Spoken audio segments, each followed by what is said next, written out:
Good morning, Alex and friends. I'm Grace. Today is Monday, August 18th, 2025, and you're listening to Alex's News.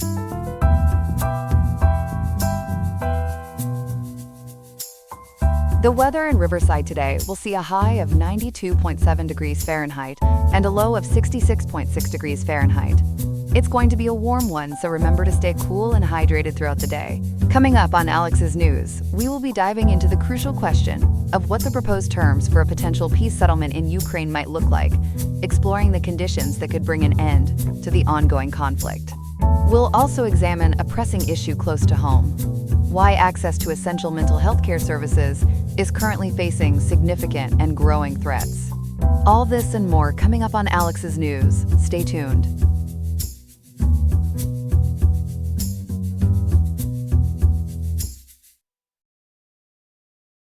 Good morning, everyone.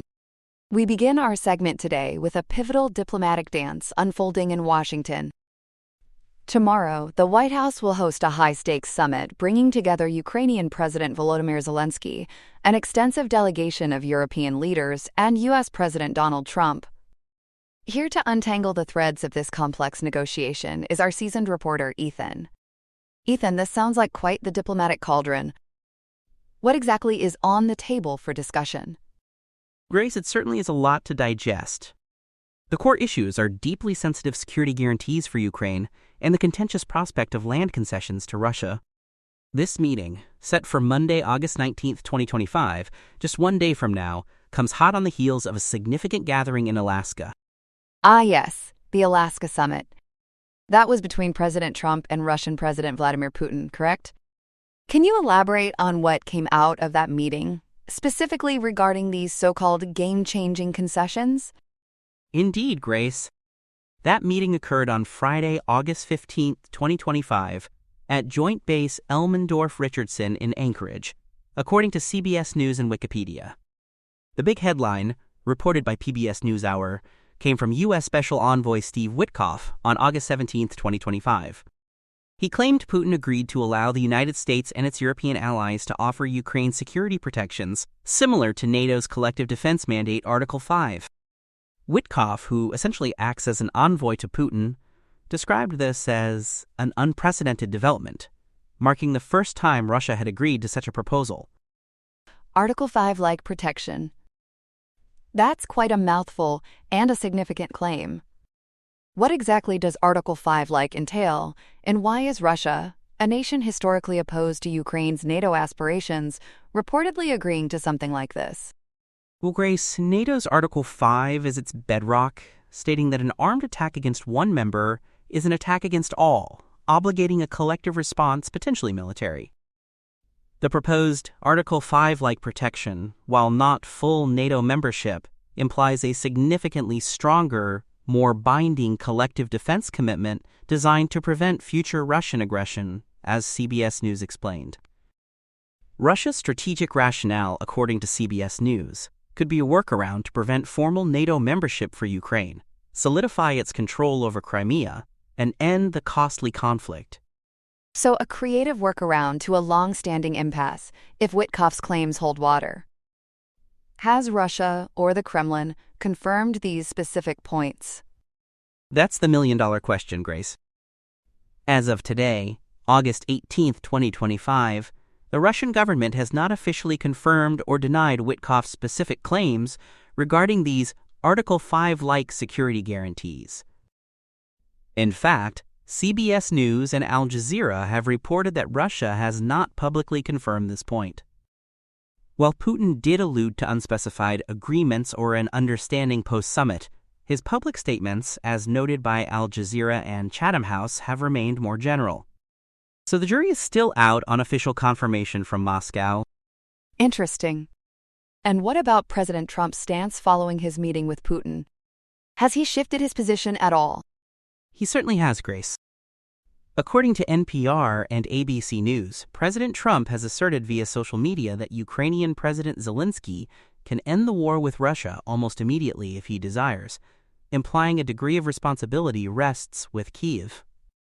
Notably, following the Alaska summit, Trump appears to have shifted his position from demanding an immediate ceasefire to instead pushing for a full peace agreement, which is Russia's preferred outcome. He's also indicated there's no immediate need for new sanctions on Russia. And what conditions has President Trump laid down for peace? Are there any red lines for him? Absolutely, Grace. Reporting from NPR and ABC News indicates Trump has laid down explicit conditions for peace. Ukraine will not regain Crimea, which Russia annexed in 2014, and Ukraine will not be permitted to join NATO. After the Alaska summit, he even praised Putin as a strong guy and tough as hell, challenging Kyiv to make the deal concerning Russia's demand that Ukraine cede the entirety of its eastern Donetsk region. That sounds like a tough pill for Kyiv to swallow.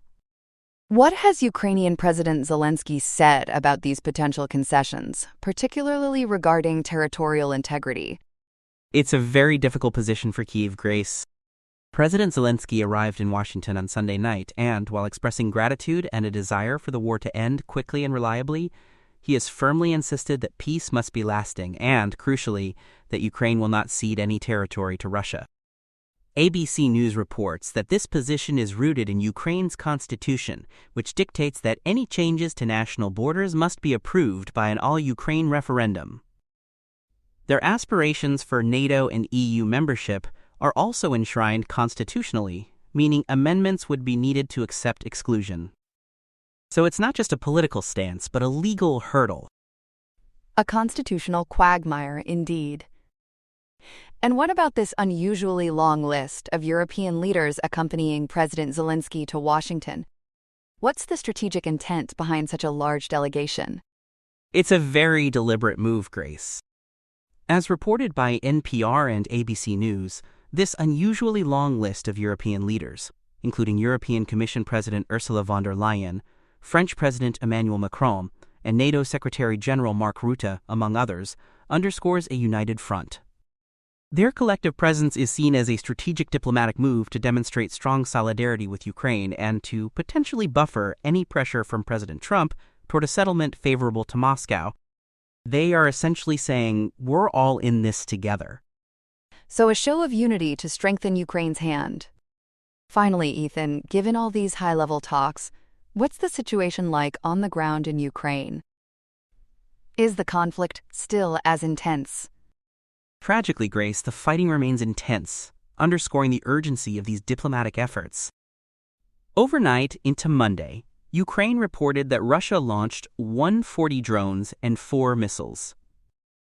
ABC News stated that at least 7 people, including a child, were killed in a drone strike on an apartment complex in Kharkiv, and at least 3 were killed and 23 injured by missile strikes in Zaporizhia.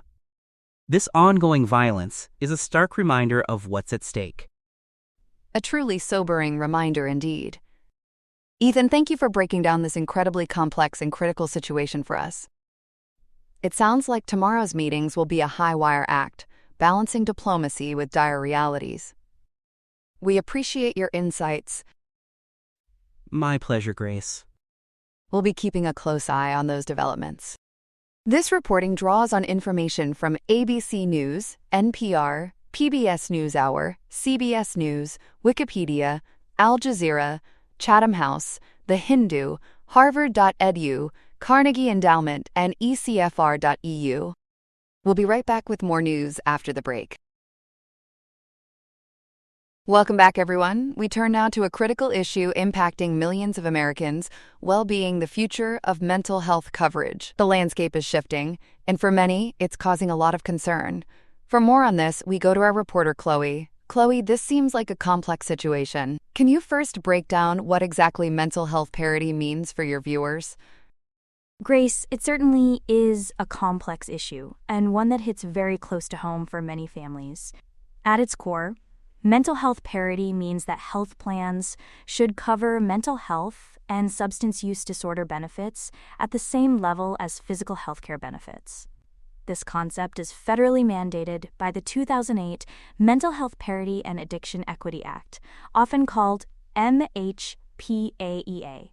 While this act was largely successful in eliminating quantitative limits, like annual dollar caps or visit limits, ensuring people couldn't be cut off due to numerical restrictions, the challenge has always been with non-quantitative treatment limitations, or NQTLs. Non-quantitative treatment limitations. That sounds like a bit of a mouthful. Can you explain what those are and why they have been such a persistent hurdle? Think of NQTLs as non-numerical restrictions. These include things like prior authorization requirements, the adequacy of a provider network, or the specific medical necessity criteria used by insurers. According to consistent reporting, it is often significantly more difficult to access in-network mental health or substance use disorder providers compared to medical or surgical providers. State and federal agencies, despite their best efforts, have faced hurdles in enforcing this due to limited resources, the sheer complexity of these policies, and varying political priorities. It's been a tough nut to crack. And that's where the Biden administration stepped in last year with some new rules, correct? What exactly were they trying to achieve with those updates? That's right, Grace. Recognizing these ongoing failures to comply with the 2008 Act and the Consolidated Appropriations Act of 2021, which mandated comparative analyses of these NQTLs, the Biden administration's Departments of Labor, Health and Human Services, and Treasury, known as the Tri-Agencies, finalized new regulations on September 9, 2024. That was nearly a year ago, over 340 days, and it marked the first major update to MHP AEA in over a decade. The goal was to ensure equitable access for more than 150 million Americans with private health insurance.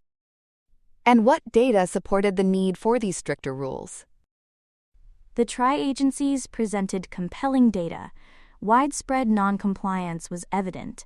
Almost all plans audited for compliance with the Parity Act failed their NQTL obligations. Specific access disparities were glaring. Less than half of adults with mental illness were receiving treatment, and nearly 70% of children were unable to get care. Furthermore, insured individuals were significantly more likely, up to 4 times more likely, to go out of network for mental health care. These new rules aim to close loopholes, extending protections to over 120,000 additional consumers by ending the ability of self-funded, non-federal governmental health plans to opt out. These rules required enhanced comparative analysis of NQTLs, data collection on their actual impact, and mandated corrective action if data showed material differences in access. Plans also had to provide what's called, quote, meaningful benefits, end quote. So, stronger regulations, more accountability. But I understand this didn't go over well with everyone. What was the industry's reaction? As you can imagine, it was met with significant opposition. Health industry groups, including the ERISA Industry Committee, or ERIC, AHIP, and the Blue Cross Blue Shield Association, argued these regulations were overly burdensome, confusing, costly, and impossible to comply with due to short implementation timelines. They warned of increased costs that might force employers to drop mental health coverage or pass on expenses through higher premiums, risking affordability. ERIC even filed a lawsuit in January 2025, contending the rule exceeded the authority of the tri-agencies. And despite historical data suggesting employers don't typically drop coverage due to these mandates, the Trump administration has seemingly taken action in response. What's the latest here? That's the crucial pivot, Grace. Despite a 2013 Health and Human Services report explicitly stating that concerns about employers dropping coverage after the original 2008 Act, quote, had not occurred, end quote, the Trump administration took swift action in May 2025. They requested and were granted a stay in the ongoing litigation. The Department of Justice confirmed a, quote, partial non-enforcement policy, end quote, for the new provisions of the 2024 final rule for the 2025 and 2026 plan years. This signals the administration will not enforce the Biden-era regulations and is considering modifying or even rescinding them. While the stricter 2024 rules are currently not being enforced, the underlying statutory obligations of MHPAEA, including the NQTL comparative analysis requirements from the 2021 Act, still remain in effect. So, a significant pause in progress potentially sending us backward. What are experts and advocates saying could be the real-world consequences of this rollback for patients? Experts and advocates are deeply concerned, Grace.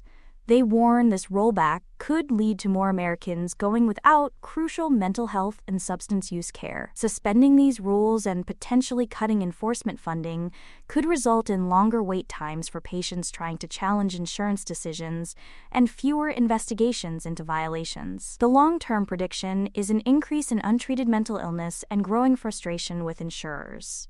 Beyond specific parity rules, there are broader concerns about the administration's stance, including proposed cuts to Medicaid of nearly $1 trillion, potentially affecting 10 million people with mental health conditions, and nearly 50% cuts to federal affordable housing resources. It paints a very uncertain picture for mental health care in the U.S. A concerning outlook indeed. Chloe, thank you for breaking down this complicated issue so clearly for us. We appreciate your reporting. My pleasure, Grace.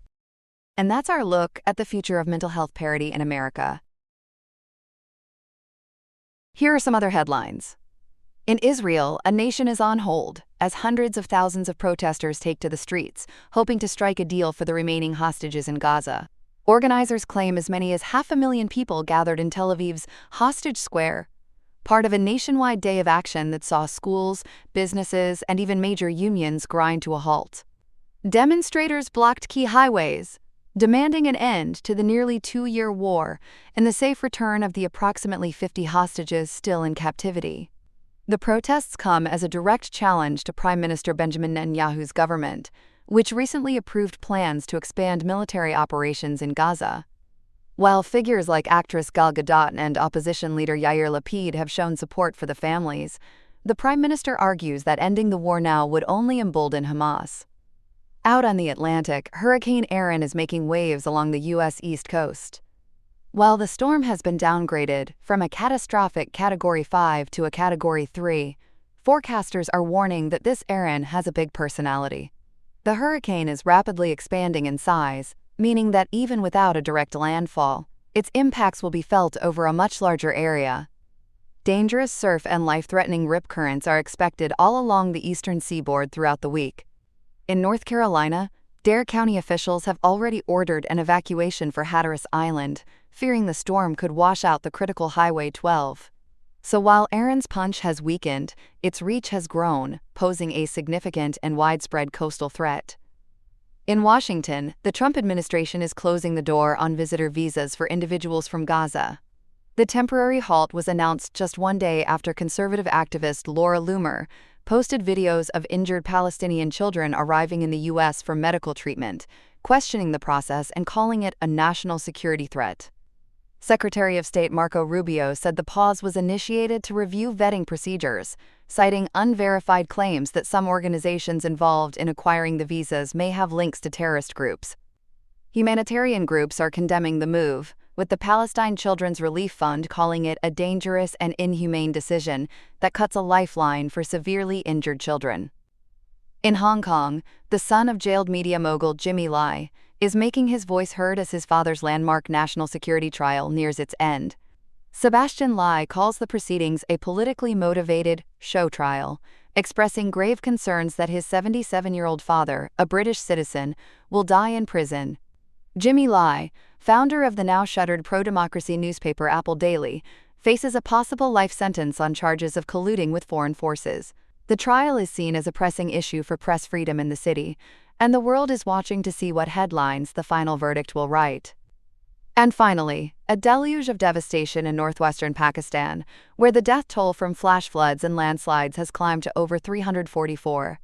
Rescue crews are in a desperate race against time and tide, searching for more than 150 people still missing after unusually heavy monsoon rains buried entire villages in rubble and floodwater.